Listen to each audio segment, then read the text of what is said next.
Hello friends, welcome back to our YouTube channel JS Commerce Classes. I am Sabha and today we are going to look business law subject जिसमें हम एक important SY BCom third semester का जिसमें हम एक important answer को देखने वाले हैं आज। वो आंसर हमारा है essential elements of valid contract section 10। ये आंसर एक इम्पॉर्टेंट है, आ सकता है आपको एग्ज़ाम में। तो देखते हैं कि हमारा जो वैलिड कॉन्ट्रैक्ट है जिसका मीनिंग कॉन्ट्रैक्ट का मीनिंग आप लोगों ने लास्ट वीडियो में देखा होगा। तो इसके एसेंशियल एलिमेंट्स क्या है। सबसे पहले तो ये कि एसेंशियल का मीनिंग क्या होता है। तो एसेंशियल का मीनिंग तो हम जानते हैं। एसेंशियल का मीनिंग क्या होता है, नेसेसरी, जो ज़रूरी है, नीड है जिसका। तो an agreement to be enforceable by law must possess the essential elements of a valid contract. तो कोई भी एग्रीमेंट जिसको अगर लॉ को एनफोर्स करवाना है, फॉलो करवाना है, तो उसके अंदर एक वैलिड कॉन्ट्रैक्ट के कुछ एलिमेंट्स होते हैं, एसेंशियल एलिमेंट्स जो नीडेड है, जो होने चाहिए, जो इस सेक्शन 10 में इंडियन कॉन्ट्रैक्ट एक्ट में मौजूद है। अकॉर्डिंग टू सेक्शन 10 क्या बोल रहा है, all agreements are contract if they are made by the free consent of the parties. यहाँ पे कुछ एसेंशियल एलिमेंट्स है, वो पॉइंट्स है। तो अगर वो पॉइंट्स है तो वो एग्रीमेंट जो है उसके अंदर सारे एलिमेंट्स है, तो वो एक वैलिड कॉन्ट्रैक्ट हम बोल सकते हैं जिसको। तो अब हम देखते हैं ये पॉइंट्स को, क्या है ये एसेंशियल वैलिड कॉन्ट्रैक्ट के पॉइंट्स क्या है। नंबर 1, सबसे पहला पॉइंट हमारा जो है वो है offer and acceptance in order to create a valid contract. कभी भी अगर हमको एक वैलिड कॉन्ट्रैक्ट क्रिएट करना है तो वहाँ पर जो ऑफ़र करने वाला है, यानी जो भी एक एग्रीमेंट को स्टार्ट करने वाला पर्सन है, वो एक लॉफुल ऑफर होना चाहिए by one party and lawful acceptance, और सेकेंड पार्टी भी उस कंडीशन पर ही एक्सेप्ट करे। जैसे लॉफुल, इलीगल तरीके से या फिर इलीगल कंडीशन पर एक्सेप्ट नहीं कर सकते। एग्जाम्पल, अगर किसी को पर्सन ए किसी को बोल रहा है पर्सन बी को कि तुमको मर्डर करना है, तो ये तो कॉन्ट्रैक्ट ही गलत होगा क्योंकि इसमें ऑफ़र लीगल नहीं है, लॉफुल ऑफ़र नहीं है।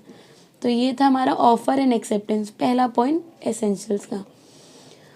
अब जो हमारा दूसरा पॉइंट, सेकेंड पॉइंट है, वो है intention to create legal relationship. कोई भी वैलिड कॉन्ट्रैक्ट का मेन इंपॉर्टेंट एसेंशियल ये होता ही है कि आप लीगल रिलेशनशिप क्रिएट करें। एग्जाम्पल, अगर किसी पर्सन को अपना घर सेल करना है, प्रॉपर्टी सेल करनी है, तो वो वहाँ पर एक लीगल रिलेशनशिप में है कि उसको कोई पर्सन, कोई पार्टी चाहिए जिसको वो अपना हाउस जो है वो सेल कर सके। तो ये है हमारा legal relationship. In case there is no such intention of the part of parties, there is no contract. यहाँ पे कॉन्ट्रैक्ट नहीं, मतलब लीगल रिलेशनशिप होना चाहिए। एग्रीमेंट्स ऑफ सोशल और domestic nature do not contemplate legal relation. तो social या domestic nature नहीं, बल्कि लीगल रिलेशनशिप माइंड में रख के हमको करना है। एग्जाम्पल के तौर पे यहाँ पर हम देख सकते हैं, P invites Q to have a dinner and Q accept it. एक पी पर्सन है जो इन्वाइट करे डिनर पे, किसको, क्यू पर्सन को, और क्यू एक्सेप्ट करता है। अगर if P fails to serve the dinner, लेकिन अगर पी फेल हो रहा है उसको डिनर सर्व करने में, यानी वो डिनर नहीं सर्व कर पा रहा है कोई भी रीज़न की वजह से, Q can not sue P for non performance. तो क्यू जो पर्सन है वो इस बात पे स्यू नहीं कर सकता, केस नहीं कर सकता कि अरे तुमने ऐसा क्यों किया, डिनर क्यों नहीं सर्व किया। The invitation for dinner is a social agreement. क्यों? क्योंकि ये डिनर जो था ये सोशल एग्रीमेंट था, सोशल एग्रीमेंट के बेसिस पे था, ना कि हमारा लीगल एग्रीमेंट था, लीगल रिलेशनशिप था।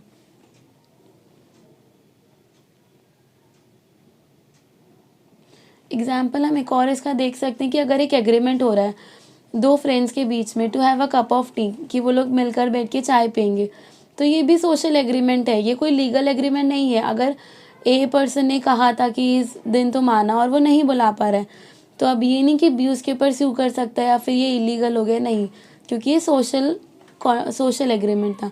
तो फ्रेंडली एग्रीमेंट्स, पर्सनल एग्रीमेंट्स, इसको हम कॉन्ट्रैक्ट नहीं बोल सकते। हमारा थर्ड जो है वो है लॉफुल कंसिडरेशन।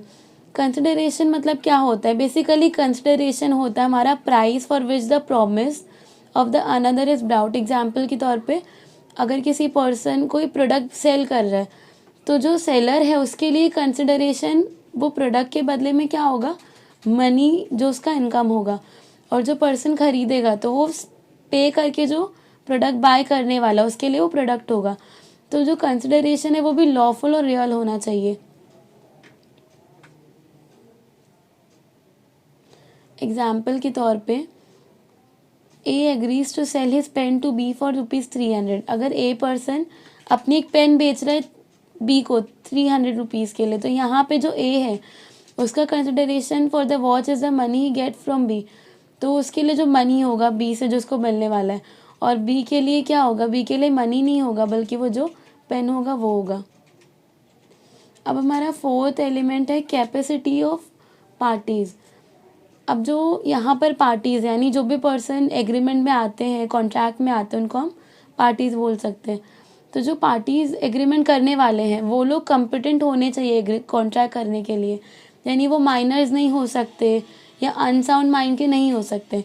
सिंपल टर्म्स में कहा जाए तो वो लोग को समझ होनी चाहिए कि वो लोग क्या डिसीजन ले रहे हैं। जैसे अगर माइनर है, 18 बिलो कोई पर्सन है, वो कॉन्ट्रैक्ट कर रहा है, तो मे बी वो एबल नहीं है वो कॉन्ट्रैक्ट करने के लिए। तो यहाँ पर उस माइनर की कैपेसिटी नहीं है, यानी उस पार्टी की कैपेसिटी नहीं है कॉन्ट्रैक्ट करने की। तो वो एसेंशियल एलिमेंट एक ये भी हमारा कि जो भी पार्टीज़ होंगी वो लोग कैपेसिटी में होना चाहिए कि वो लोग डिसीजन ले सकते हैं। नेक्स्ट पॉइंट हमारा है फ्री कंसेंट। कंसेंट का मतलब जैसे हम जानते हैं कि जो हमारी विश है, फ्री विल है कि हम करना चाहते हैं नहीं करना चाहते हैं।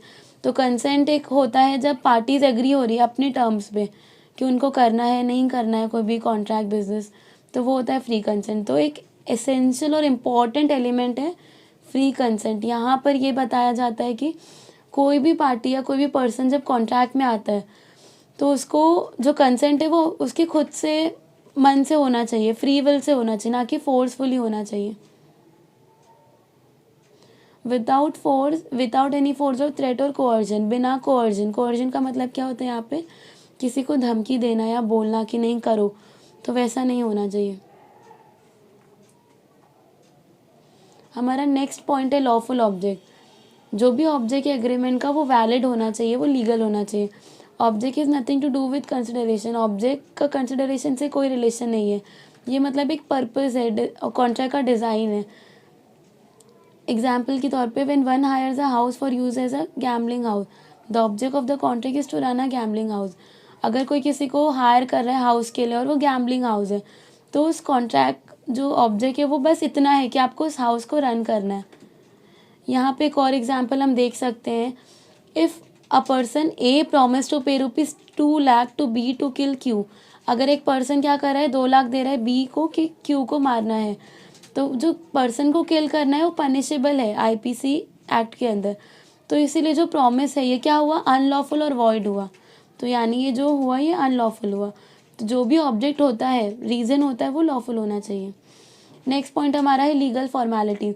ये तो हम बेसिकली नॉर्मली भी होता है कि हम जानते हैं कोई भी ओरल कॉन्ट्रैक्ट हो या रिटर्न कॉन्ट्रैक्ट हो, इसके अंदर जो फॉर्मेलिटीज़ है वो लीगली होनी चाहिए, या इलीगल जो भी चीज़ें होती है वो नहीं होनी चाहिए। अगर इलीगल कुछ भी है तो वो भी कॉन्ट्रैक्ट फुलफिल नहीं हो सकता।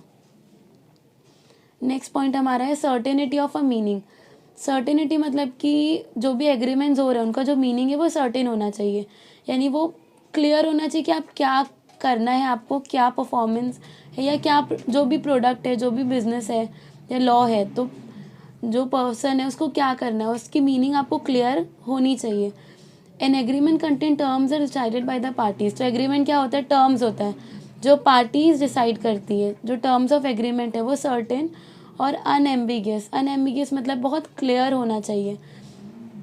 एग्जाम्पल के तौर पे यहाँ पे अगर ए एग्री कर रहा है बी को कि वो 3 लाख देगा एक अल्ट्रा मॉडर्न डेकोरेशन के लिए, ड्रॉन रूम के लिए उसको डिज़ाइन करना है, तो एग्रीमेंट वॉइड होगा। अभी एग्रीमेंट वॉइड क्यों होगा, बिकॉज यहाँ पर उसने बताया नहीं अल्ट्रा मॉडर्न का क्या मीनिंग है, उसने क्लियरली इंस्ट्रक्शंस नहीं दिया। तो ये भी होता है कि मीनिंग्स आपको इंस्ट्रक्शंस क्लियर देने, सर्टेन मीनिंग होना चाहिए। नेक्स्ट पॉइंट हमारा है पॉसिबिलिटी ऑफ परफॉर्मेंस। अगर हम जानते हैं कि जो पार्टीज है वो एक्ट परफॉर्म नहीं कर पाएंगी, इम्पॉसिबल है या फिजिकली लीगली, तो भी वो हम नहीं करवा सकते। It can not be enforce at law, तो लॉ उसको फॉलो नहीं करवा सकता। एग्जाम्पल है यहाँ पे अगर ए एग्री करता है बी को कि वो ट्रेजर मैजिक से डिस्कवर करेगा, तो ये तो कोई एग्रीमेंट बनता ही नहीं, क्योंकि ये हो ही नहीं सकता। या माइनर को बोल रहे हैं कोई भी बिजनेस करना है, कोई भी एक्टिविटी परफॉर्म करने और वो नहीं कर सकता है, तो ये पॉसिबल है ही नहीं। नेक्स्ट और लास्ट पॉइंट हमारा है not declare to be void और लीगल। अगर कोई एग्रीमेंट या कोई कॉन्ट्रैक्ट लीगल नहीं है, इलीगल है, तो भी वो नहीं हो सकता, वो एसेंशियल एलिमेंट्स में नहीं आता है। जो भी एग्रीमेंट की कंडीशंस होते हैं, कॉन्ट्रैक्ट की कंडीशंस होते हैं, वो सेटिस्फाइंग होनी चाहिए, लीगल होनी चाहिए और वो लॉफुल होने चाहिए। आई होप आपको ये आंसर क्लियर हुआ होगा। जो भी अगर इवन आपको डाउट्स है इस आंसर से रिलेटेड, तो कमेंट सेक्शन में आप इसके डाउट्स पूछ सकते हैं। उसके अलावा ऐसे और पीडीएफ और इसके क्वेश्चन इस आपको हमारे चैनल पे इसके क्वेश्चन आंसर्स और पीडीएफ मिल सकते हैं। अगर आपको चाहिए तो आपको इसके लिए पहले ग्रुप ज्वाइन करना पड़ेगा, जो आपको लिंक में दिया गया होगा। उसके अलावा अगर आपको इसके पीडीएफ चाहिए आंसर्स के साथ, क्लियर आंसर्स के साथ, क्लियर इंस्ट्रक्शंस के साथ, तो ये चार्जेबल होगा। आपको फिर इसको और इन्फॉर्मेशन के लिए जो नीचे दिए गए नंबर है उस पर कॉन्टैक्ट करना पड़ेगा हमारी टीम से, तो आपको इससे रिलेटेड मोर इन्फॉर्मेशन बताई जाएगी। चैनल आंसर अच्छा लगा होगा, एक्सप्लेनेशन अच्छा लगा होगा तो वीडियो को लाइक करना ना भूलें, चैनल को शेयर करना ना भूलें। Thank you.